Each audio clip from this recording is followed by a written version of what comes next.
Αν μπορούμε να κλείσουμε τα μικρόφωνα.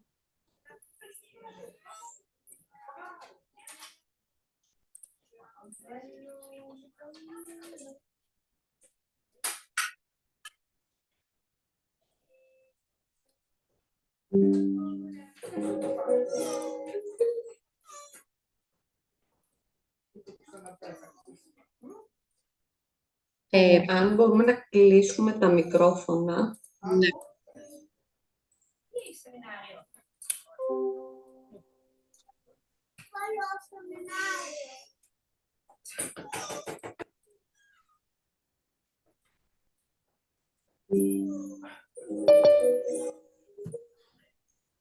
Μήπως Ηλέκτρα να το κάνουμε κεντρικά. Ωραία. Εντάξει. Okay. Great. So we will switch in English language now, making sure that our speaker understands what we're saying.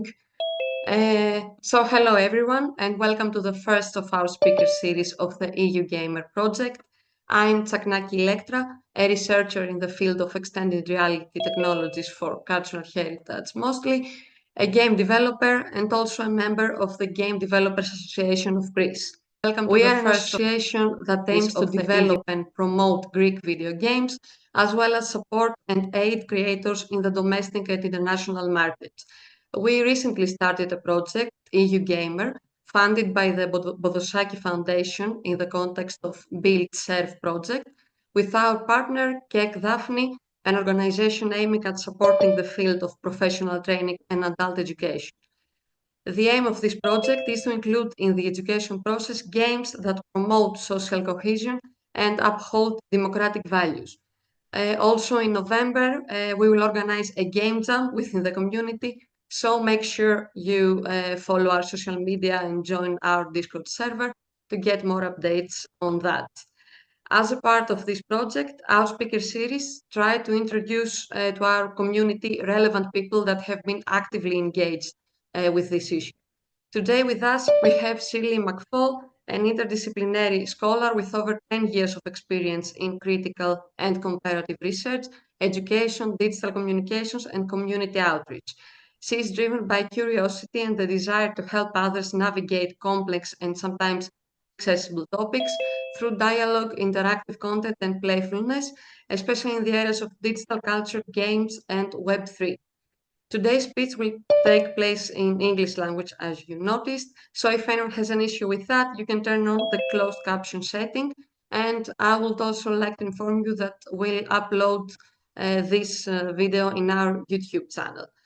Also, please keep your mic and camera turned off until the Q&A session, and if you don't want your voice to be recorded, just upload your questions for Shirley in the chat. So, with no further ado, Shirley. Thank you so much, Elektra. Hi, everyone. My name is Shirley, and for me, it's an absolute pleasure to be here with you today. I will do my best to speak slowly because I can get carried away and talk really fast. So, and since I'm guessing that some of you might need the closed captions, or it would be like helpful to have those, it'll probably be easier for the closed caption for me to like speak slower. So if you notice that I'm speaking too quickly, please feel free to like message on the chat, and I'll try to be like to notice, right? and have an eye on the chat just in case I get carried away and I start talking too fast.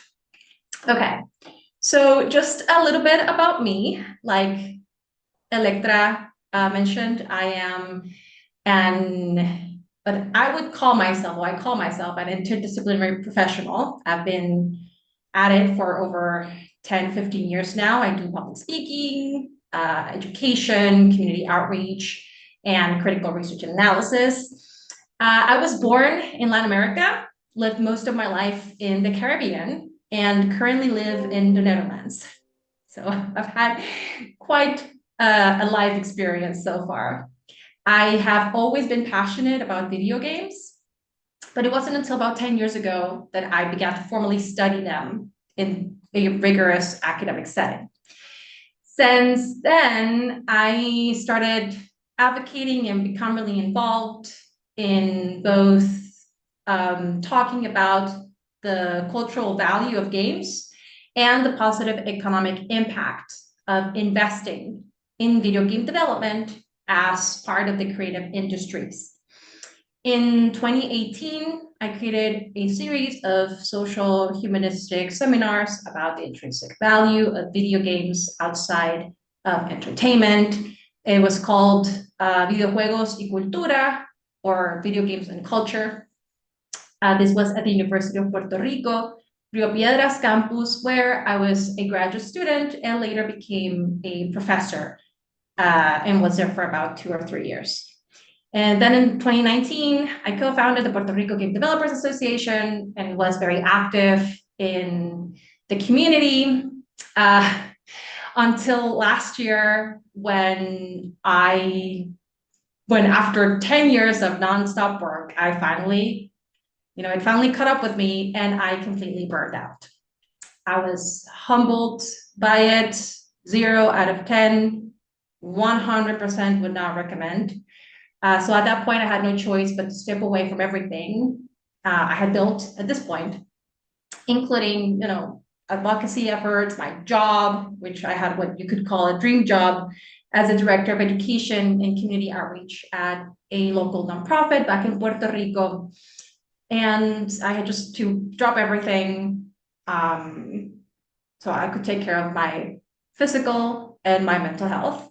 That being said, I got back to work a few months ago and performed my first public speaking engagement, actually, back in May, when I was invited to talk at DevCom in Romania, DevTalks in Romania, followed by other speaking engagements in Azerbaijan and then Turkey.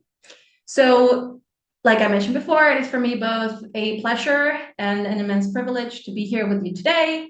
And I hope that this space we've created will allow me to connect with you in a way that it will expand your understanding of the world, even if it's just a little bit. So, what are we talking about today? Today, we're talking about democracy and citizenship in video games. I must say that as someone with an academic background that is very grounded in Western classical humanities, I studied comparative literature, comparative cultural studies, focusing in Northern medieval studies, and basically, European art history, literature, philosophy. It is very, well, let's say, distinctive for me to be talking about democracy to a group of Greek people. Of course, it is 2024, not the 5th century BC, and I understand that you guys are not humanists in the academic sense of the word, or at least not necessarily. But you are game developers, artists, programmers who live in a very particular context. I am very curious to know, though, how you guys perceive these topics and what you think of them. So, like Electra mentioned at the beginning, please feel free to comment on the chat if you have questions. please don't wait until the end to type them. You can type them as I go. What will happen is that, like I said, I'm gonna have an eye on the chat, so that if a question pops up and it's relevant to what I'm saying at the moment, I'll just answer it. And if it isn't, then we'll just leave them for the end of the presentation. But all questions will be answered. And the same way, if you have any comments, also feel free to drop them in the chat. Okay, perfect. So with that out of the way, there is the slide. Again, instructions, please do so. And I would love for you guys, because I want to know exactly who I'm talking to. You know, like these Zoom meetings are great for connecting with people from around the world, but they're also very personal. So I would love for you guys to type on the chat what your role in games is. So if you're a designer, an artist, a programmer, a developer, maybe you work in marketing, maybe you work in community outreach. And I would love to know the game that influenced you to take that job and how old you were when you played that game. So if you can just drop that on the chat. So just to break the ice, I'll go first. I offer myself as tribute. I do critical research in games, as I hope it's clear by now. And I was about 14 or 15 years old when I played these games. And there are a bunch of Japanese RPGs from the late 90s and early 2000s. And these are games like Chrono Cross, Chrono Trigger, Final Fantasy IX, Final Fantasy VIII, Xenogears, Legend of Dragoon, like all the JRPGs that were available at the moment really, truly influenced not just my choices in life, my professional choices in life, but also me as a person that I am today. So I have one answer in the chat. Dimitri says, I'm a level designer. The game that influenced me the most was Half-Life 2 when I was 13. Beautiful. So I'm just gonna wait a minute or two or 3 seconds more for more people want to participate. I have another one. I'm a project coordinator and I have implemented projects in human rights, the deliverable table games for youngsters. Amazing. That sounds super interesting. So the reason why I ask these questions, first, because I love to know what you guys do. I have another one here. Marketing, community and communications, and game dev and business development. Got into gaming, playing Salma's Key on NES. Beautiful. Seiken Densu 2 was the first game that truly inspired me. Secret of Mana. Yes. Beautiful. So you didn't mention your age though, but that's okay. My basic assumption is that most people who enter the games industry, who decide that they want to make video games, become enthralled by them at a very young age. And I am not the exception to that. Actually, a part of my interest in the critical analysis of games stems from the fact that these games are capable, were capable to capture me and influence me in such a way that later in life, I would find myself moving to Iceland from the Caribbean to pursue a master's degree. And this is the literal name of the master's degree, Viking and Medieval Norse Studies. I am a literal master in Vikings. So yes, there is that. And how I got to point A to point B is a long story. and I'll be happy to tell it at the end if you guys were interested. Oh, I have another answer. I'm a developer specializing in XR medical training simulations. My passion for gaming began with Warcraft 3. Amazing. I played World of Warcraft for about 10 years. So I get it. 100%. All right. Now, I don't have to tell you that video games are incredibly complex. You guys already know that. And not just making them, but also thinking and talking about them, right? Because there is an implicit requirement when talking about games to somehow either ignore or reconcile the complexity and the different layers of meaning that games presents to the player. All that to say that there are many approaches to today's topic in the context of games, which is, of course, democracy and citizenship. But so, and I will take a very distinctive one. I'm going to try to be general, but then go a little bit more specifically into some games, some specific examples. See if I can. Next slide. Okay, cool. So let's talk about democracy and video games. But first, it's necessary for us to define. I can't help. That's the humanist in me, to define what we mean by democracy and citizenship, right? So when we talk about democracy, at least the context of today, democracy is collectively experienced as a form of governance, in which the supreme power is vested in its subjects and exercised directly by them or by their elected agents under a free electoral system.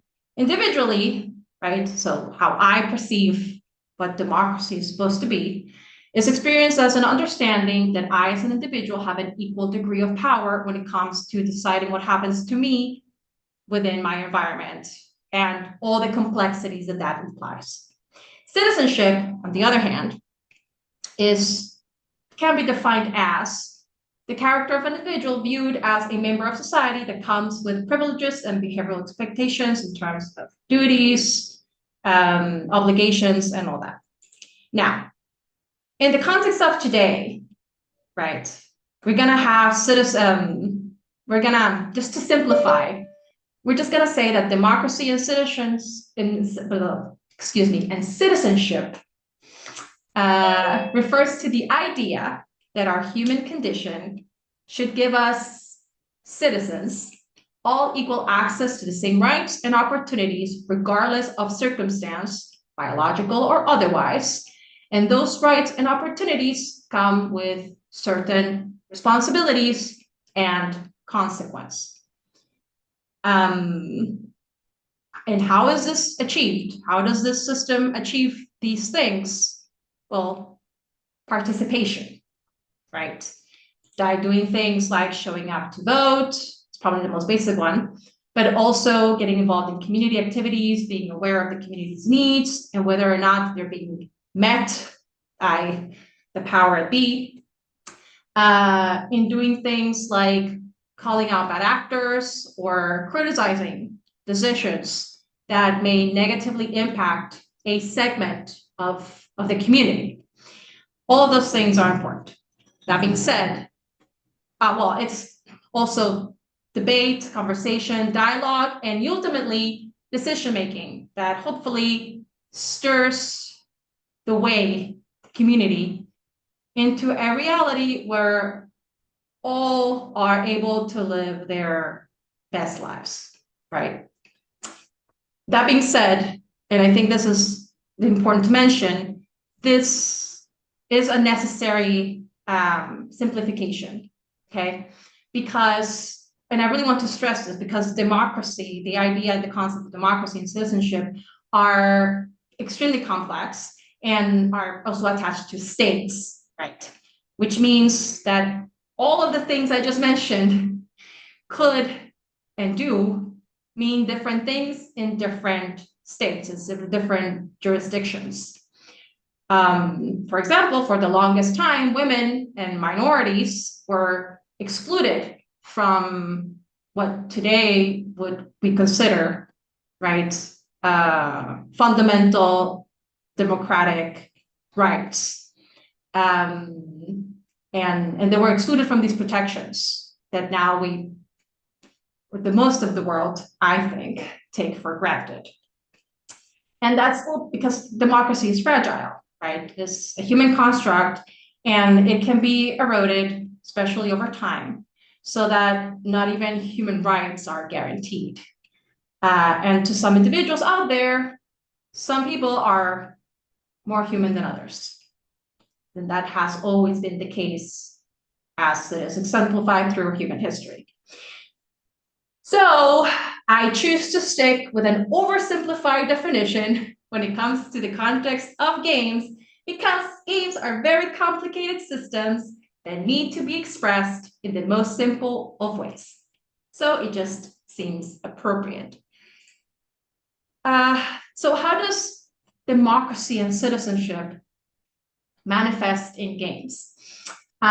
What interests me the most of analytical research relative to these topics is how the act of actively engaging with certain games, definitely not all games, but certain games, enforces, validates, or completely erases democratic ideas. And this is true for both individual games, specific individual games, but also at the periphery of gaming culture. So, for example, generally, the rules of games apply to all players equally, right? And breaking those rules constitutes cheating, which is its own thing altogether. However, analog games are flexible so that if, for example, an exception needs to be made to accommodate someone with a disadvantage, player can choose to vote on bending the rules so that that player can be accommodated. So there's negotiating of the rules and how we're going to play the game, right? And if that consensus isn't achieved, then dispute ensues. Now, rule flexibility in video games is a lot more difficult, but their complexity allows for very cool things. Like, for example, straight up simulation of democratic systems. There's this game, Echo. It's actually quite an old game. It's available on Steam. And the game itself is essentially a simulation of democratic systems.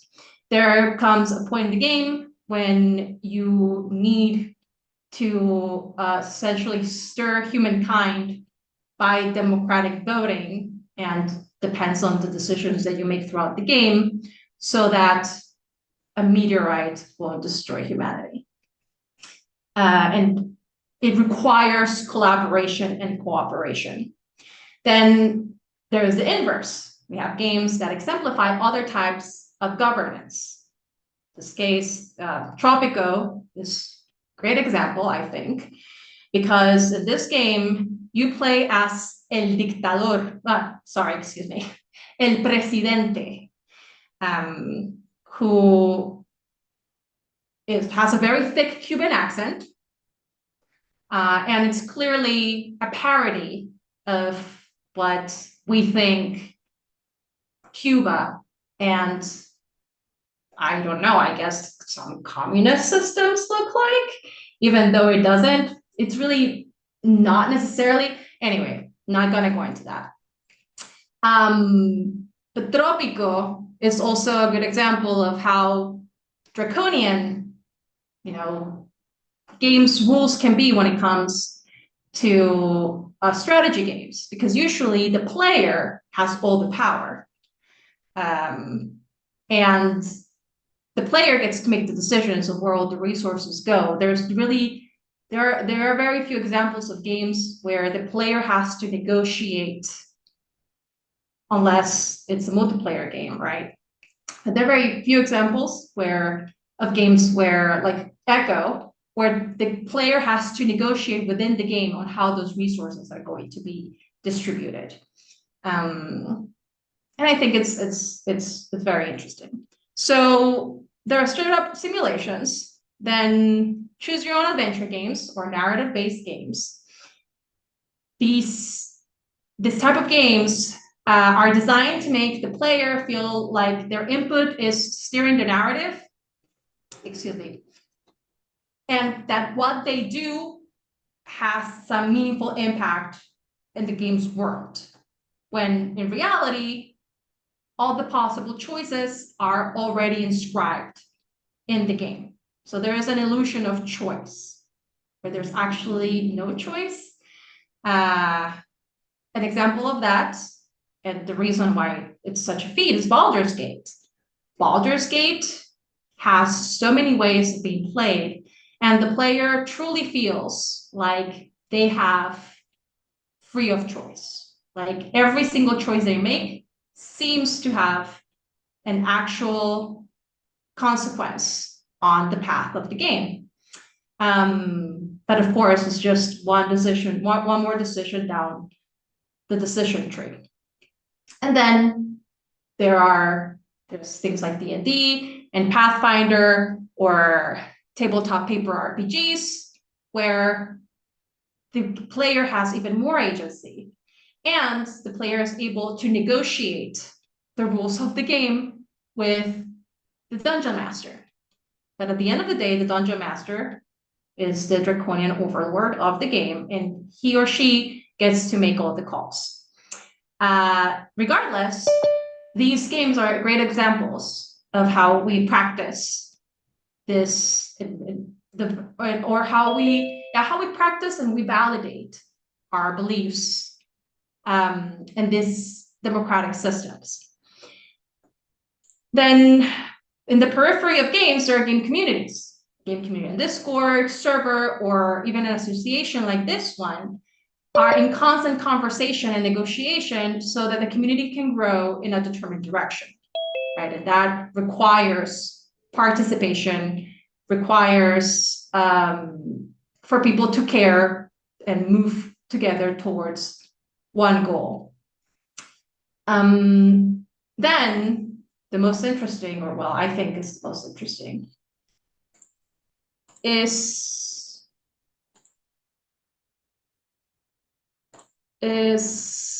addiction. And the reason why I include addiction is because in the context of games, because games have the potential of being addictive, right? Addiction necessarily takes away a person's ability to choose.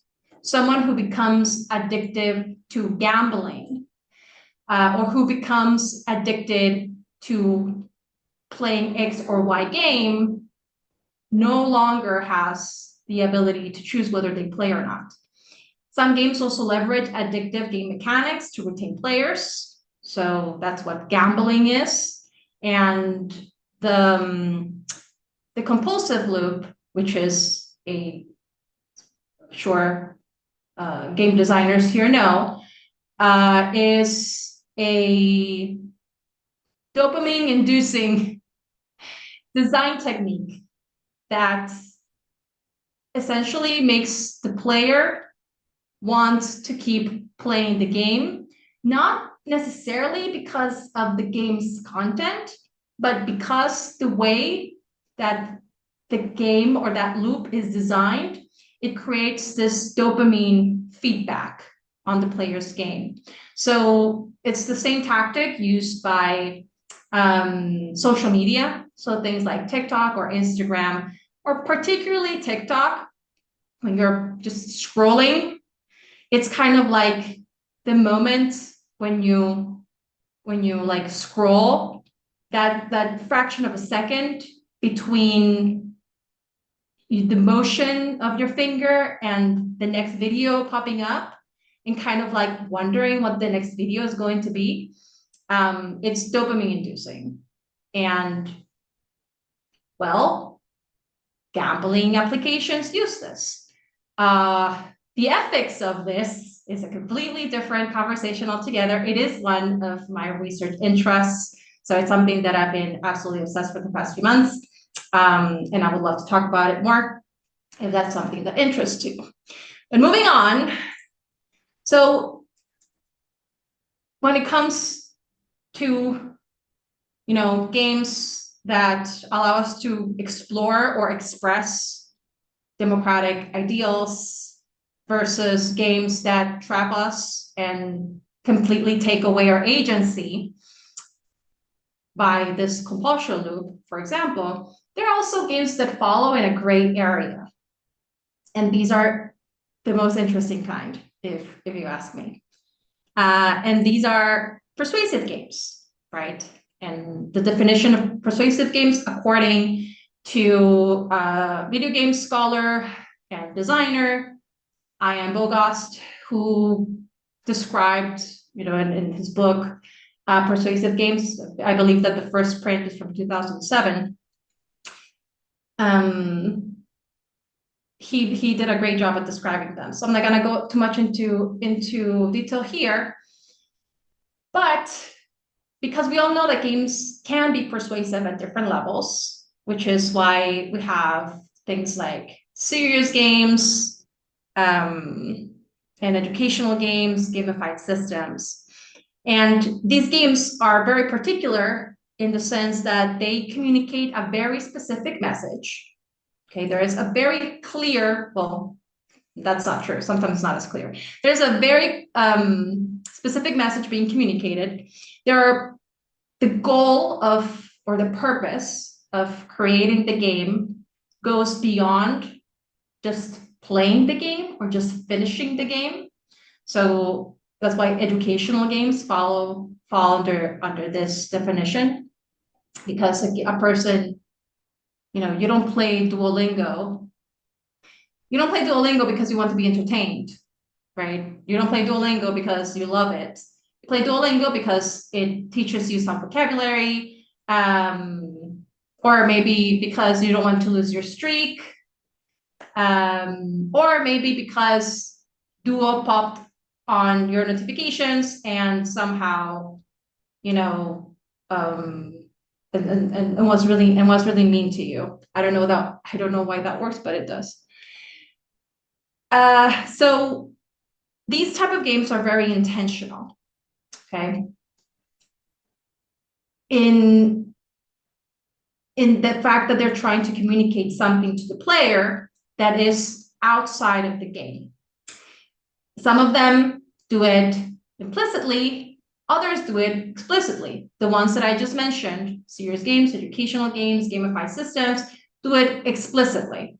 They tell you, this is what this experience does, and this is what you're supposed to take out of it. And the game systems are more for motivation, kind of like keep people engaged, but it's not really the point. What I think is far more interesting are the kind of games that are persuasive without telling you what the message is. So 2 examples are propa games, which are games that deal with political topics that are set in the real world and are very clearly biased towards one political idea or the other. It's arguable that every war game that is photorealistic, has realistic graphics, and is set in the real world can be classified as propaganda. On the other hand, right, and maybe a little bit, or what some could argue are more benevolent, are empathy games.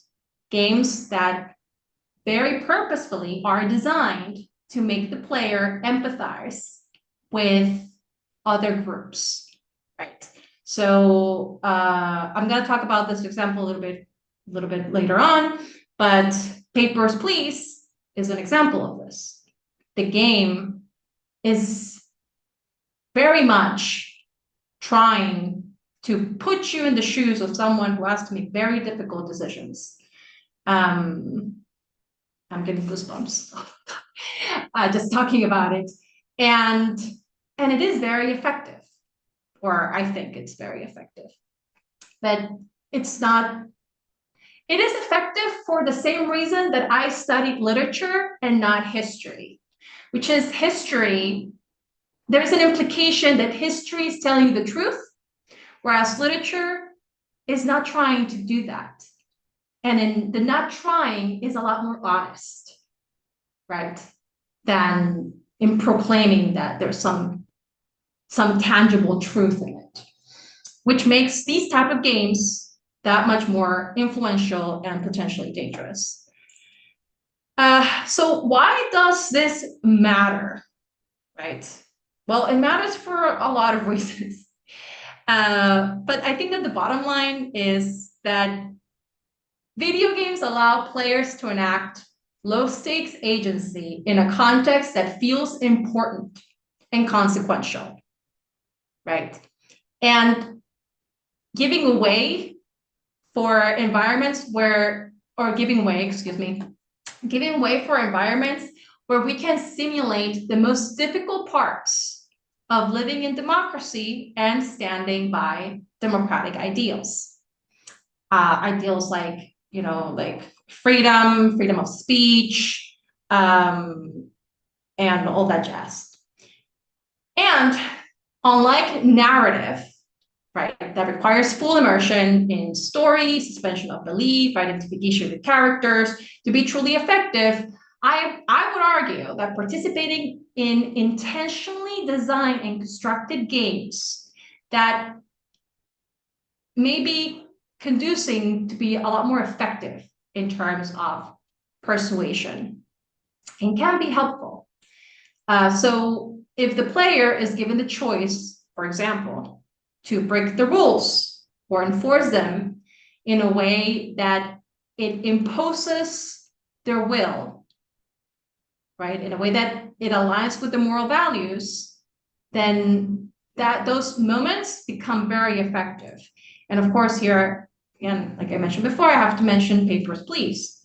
This game, for those who haven't played it, is available on Steam, but it's also available on your phone. And when you play it on your phone, on the Google Play Store or the Apple Store, you have to very much literally choose who gets a visa to enter a country that is safe or safer than the territories around it. And you are faced with the choice of whether or not you let immigrants, right, these refugees, through the borders. And if you do when you're not supposed to, or in the way you're not supposed to, then you get punished personally. And that might end up negatively affecting family and how much money you earn, et cetera, et cetera. So by putting the player intentionally in these situations where they are confronted with their own moral values to make these decisions in game, very effective moments are created. The other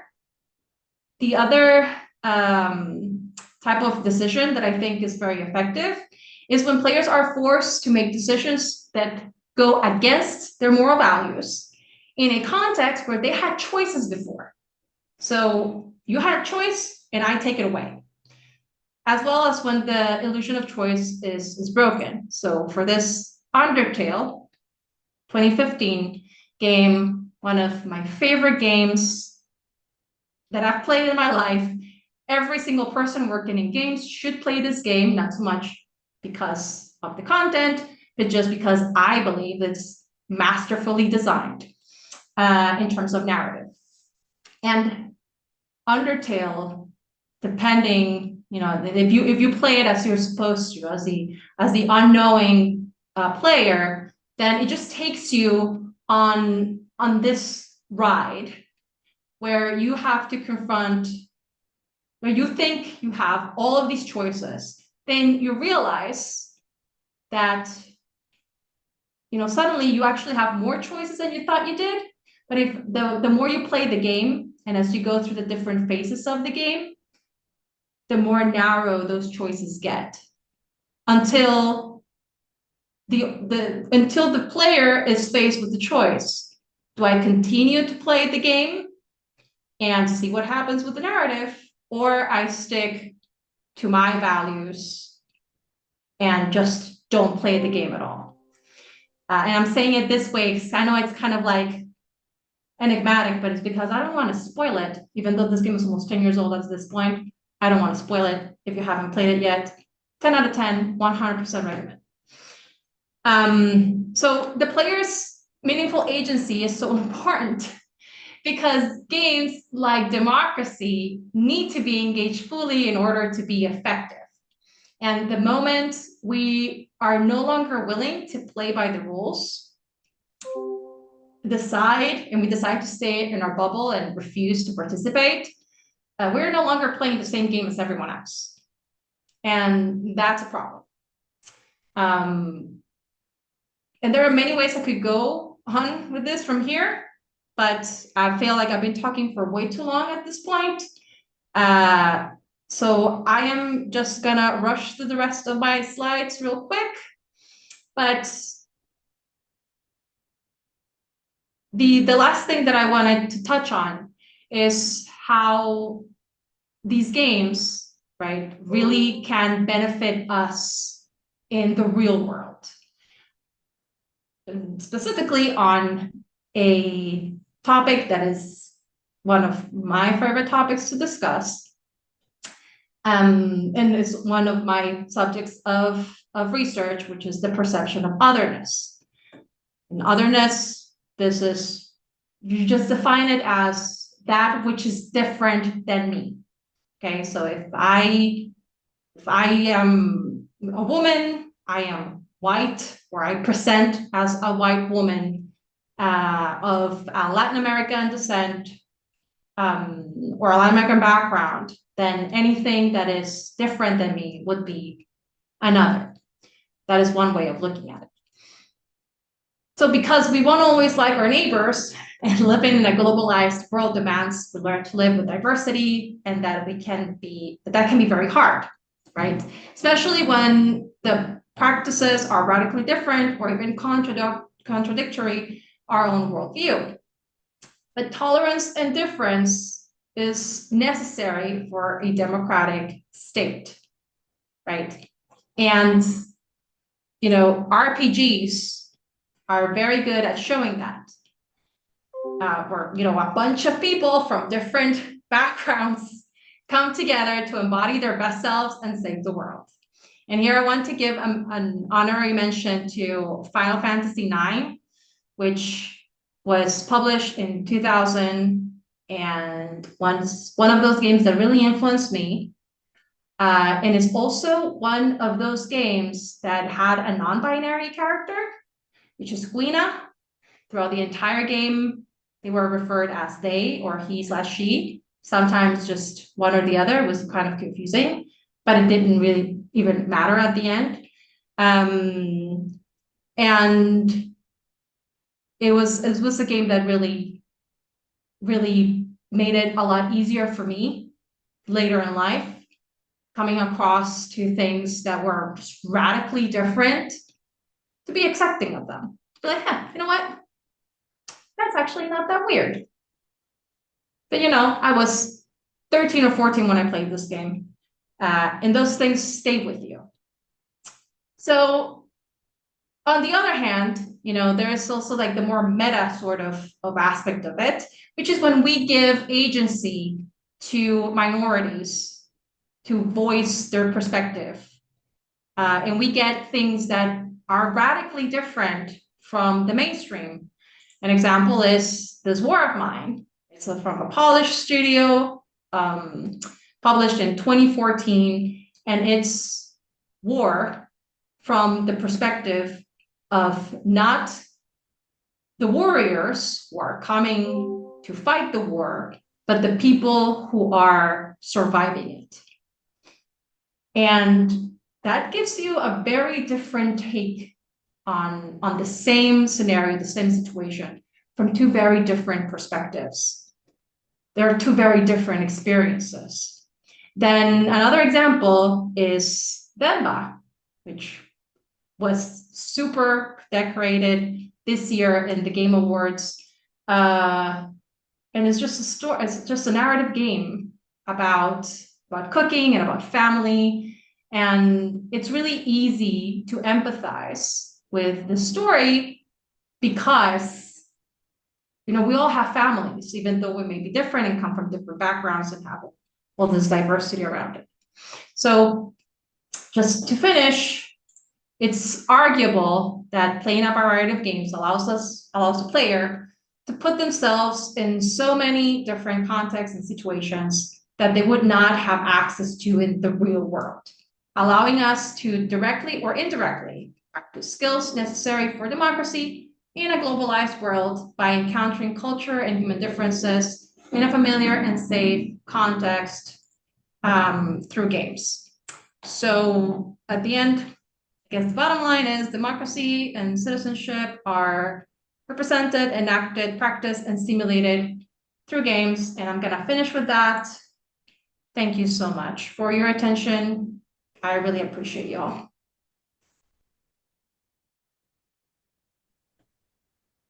Shirley, thank you so much. This was such an insightful speech you gave us today. You can start asking Shirley questions in the chat. And I also have a couple of questions to ask you before we proceed. I'm gonna start with the term otherness, which I very much liked, and ask you, how do you think different demographics, I mean people with different socioeconomic status, age, respond to games promoting social cohesion? Do you think there are any particular strategies that work better for certain groups? That is an excellent question, and I think that one of the downsides of designing games meant, you know, for people to connect with otherness is that the people who you want to connect, that will connect with otherness, are not interested in those type of games.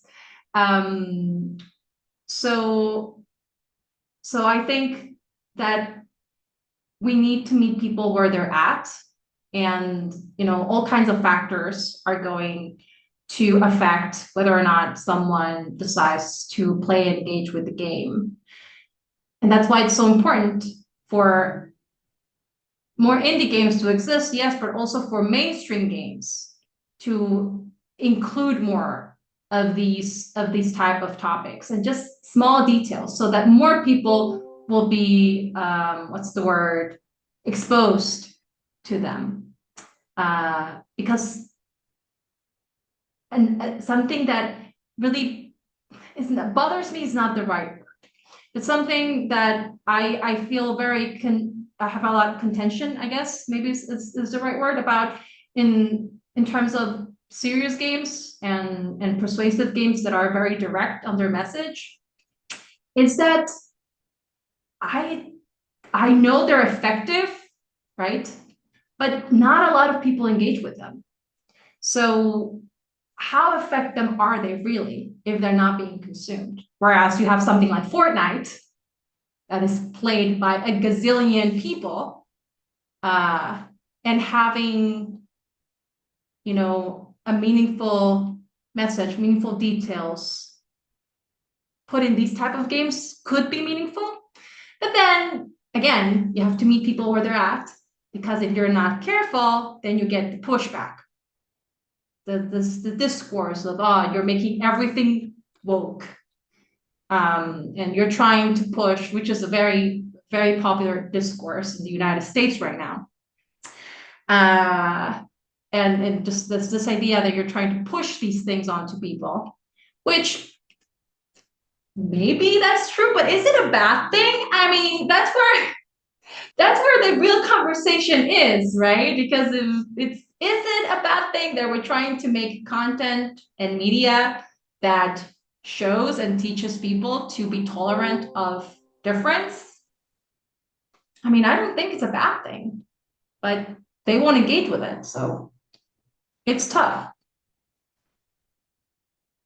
Yeah, I mean, we all live in our social bubble, let's say, and we want to meet people that think the same, do the same things like we do, but it's not the case with the gaming industry. I mean, you play games with people from different backgrounds, so many different backgrounds than yours.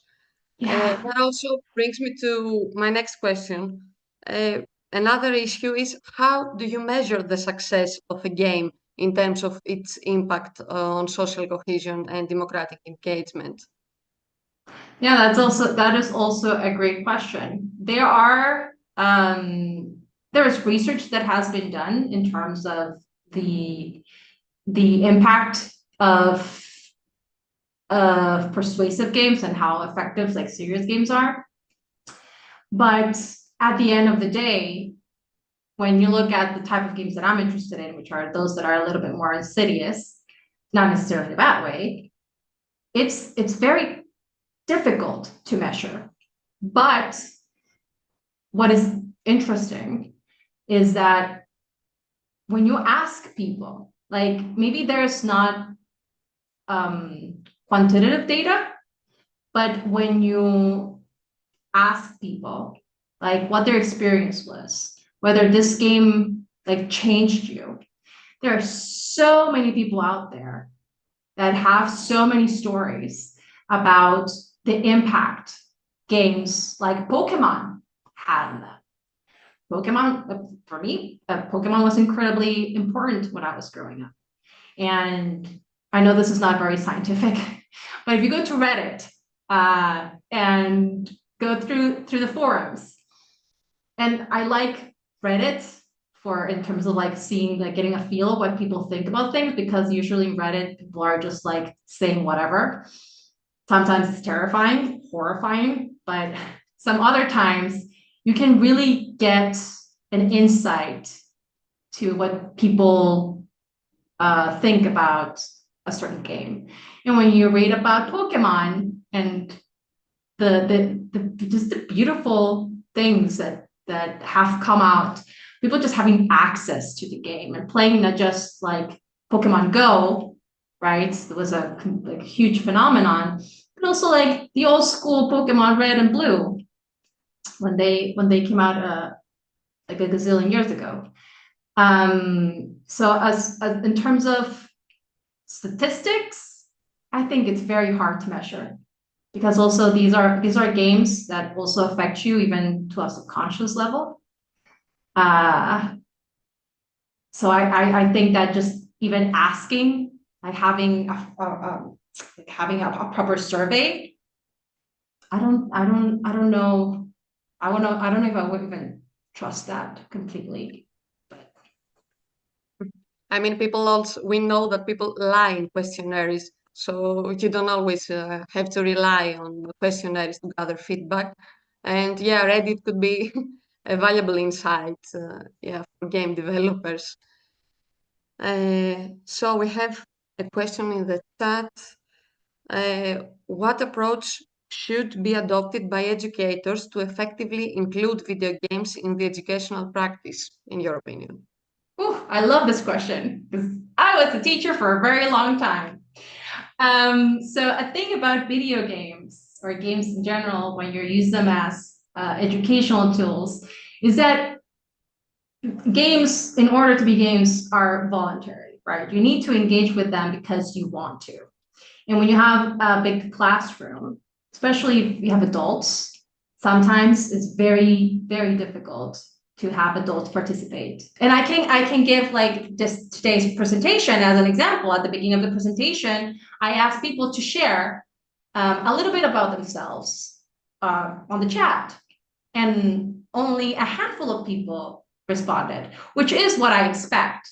Like, but it just comes to show that adults are much less likely to even participate. That being said, you know, games can be included in a lot of ways. So gamified systems are a good way of doing that. During the pandemic, when I was teaching at the University of Puerto Rico, I created a Discord server and had my students participate through Discord. And I set up a bot. This was back in 2020 when Discord was barely starting as a platform for this type of things. But I've been using Discord for, I don't even know how long. So I set up a Discord server and used Discord to gamify the interactions with my students. And it worked like a charm. They were super engaged just because I had a leaderboard, right? So leaderboards are a gateway to include some type of gamification in the classroom. If you want to include video games proper, that's a little harder because again, when I was teaching, I taught introduction to the games industry for a while, a few years ago, and one of the mandatory games for my students was Undertale. But out of 20 students, maybe 3 would actually play the game. Because the moment they feel it's homework, the instant they associate playing with work, it kind of like dissipates. So implemented successfully, in adults at least, is very tricky, but it can be done if you do it smartly and with the right tools. Great.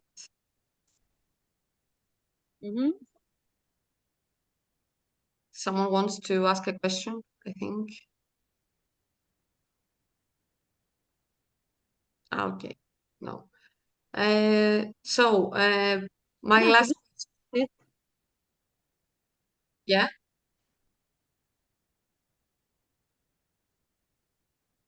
Εντάξει, δεν πειράζει. Μέσα στο παιχνίδι και αυτό. Εντάξει, μέσα στο παιχνίδι και αυτό, δεν πειράζει.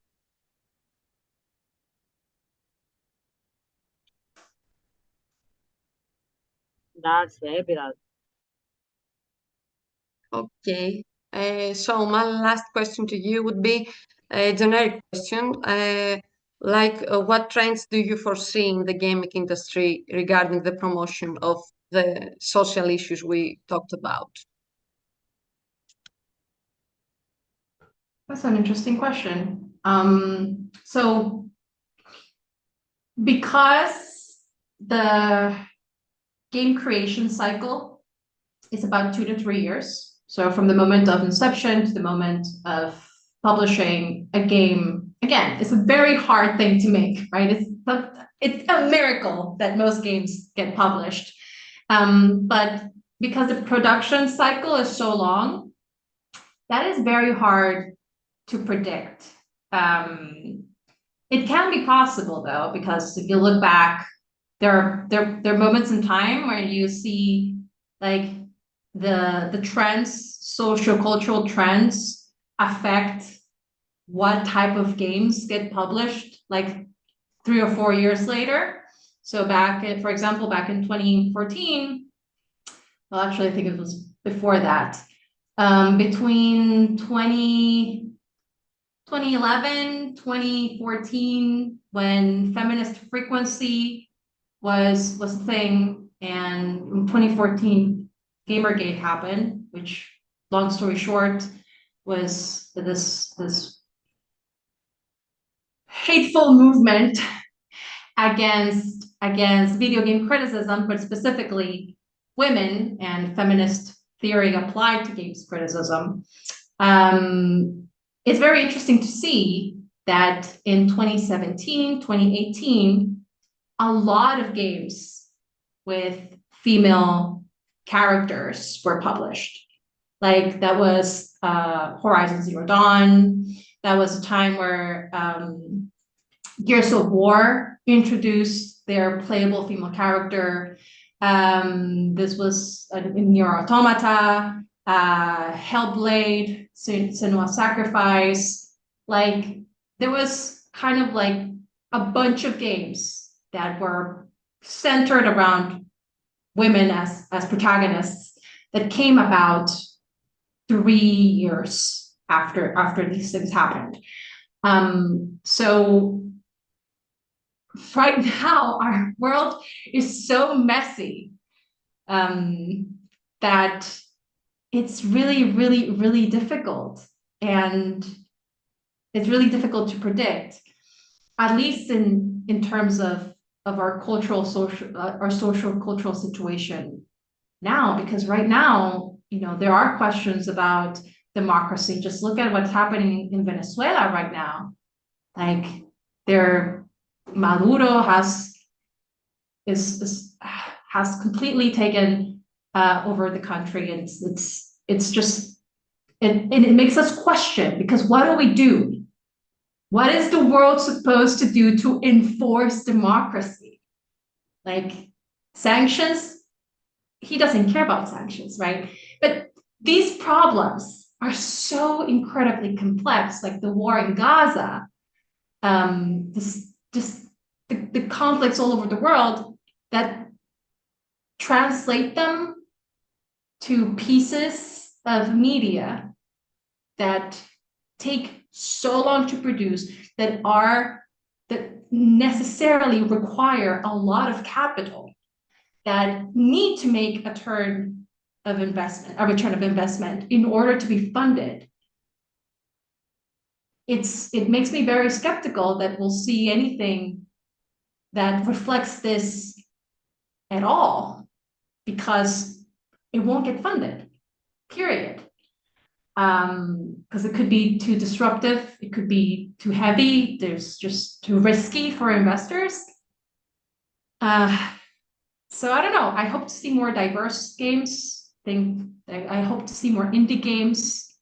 There are efforts to back projects from underrepresented areas in the games industry. And when those games get to be made, and I would love to see a political game, or like a game that criticizes there are current policies or lack thereof. When those games are allowed to exist, they don't just diversify our options, they become windows into possible realities that exist and that don't exist. So my hope is that more indie games will get funded, so that if we can't necessarily see what is happening right now reflected in video games, at least we'll get to see more things, more diversity, more culture. And we'll get to, learn about things we never even knew existed through video games. I mean, yeah, we can also see an increase in accessibility features within the next decade. I think that's the issue, because most of games aren't accessible right now to a vast majority of people. So yeah, accessibility and inclusivity, I think it would be two issues that we will discuss over the next decade. Yeah, I agree. I think that, or the trend seems to be that as time goes by, more people are getting included in the making of games, and in the consumption of games, because of the quote unquote democratization of technology. The internet's getting to more places, there's more access to phones, so mobile gaming is definitely the place where you want to create, although the space is saturated. And with this saturated, and this is my opinion 100%, I have absolutely nothing, this is not scientific at all, but most mobile games are absolute trash. And just it's this oversaturation that makes no sense to me, but well. Yeah, I also agree with you. Okay, we have another question. Do you believe that the video games could provide a platform for open dialogue with citizens who feel excluded from various actions and decisions? Oh, that's a good question. You guys have the best questions today. Well, here's the thing. It depends on what layer of games we're talking about. Because games themselves, games as platforms, maybe. So one of my areas of research and just like work is Web3. And one of the arguments for Web3 is this idea of a democratized web, right? And it comes with the idea of the metaverse and et cetera, and the idea of platforms that are uncensorable, right? And being uncensorable means that, you could talk about whatever you want. But the thing about dialogue is that in order for dialogue to exist, there needs to be two willing participants. Because again, very much like games, democracy is voluntary. In order to engage with it, both parties need to want to engage with it, which usually means that both parties need to have something at stake. I do think that video games are and can be and are a platform for dialogue, also conversation around games. But there is also a lot of people out there who get very emotional when they talk about games and the way and have very loud and angry opinions about the way that their games are used. That is, of course, completely anti-democratic, or at least it violates, the part where, you do have free speech, but if you want that free speech as part of my democratic state, that free speech comes with the responsibility of being respectful, right? You can say what you want without being disrespectful. And that's not something that is included in the rules of the internet. But anyway, to answer your question, I do think that video games could provide these platforms. The games, the platform themselves aren't the problem. The problem is whether or not people are willing to participate in the dialogue itself. Because if it's just about shouting, if it's just about speaking to the void, 100%. I mean, but people do that on Twitter all the time. But yeah, that's it. Great. I hope I answered your question. Yeah, I think you did. Vasiliki is laughing. So yeah, we can hear you, Vasiliki, but yeah. So we would like to thank each and every one of you being here, and I would like also to thank Jimmy. It's our project communication manager, the heroes behind the cameras. And of course, thank you, Shirley, for taking the time to talk to us. And everyone, feel free to reach out to Shirley if you have any follow-up questions. Connect on her LinkedIn. She already pasted the QR of her LinkedIn. So yeah, thank you all once again. Thanks, Shirley. Thank you. It was my absolute pleasure. And stay tuned for our next speaker series. For sure. It was very, very interesting. Thank you. Thank you very much for this opportunity. Thank you so much. I really appreciate you guys being here. The pleasure is ours. Thank you very much. Thank you.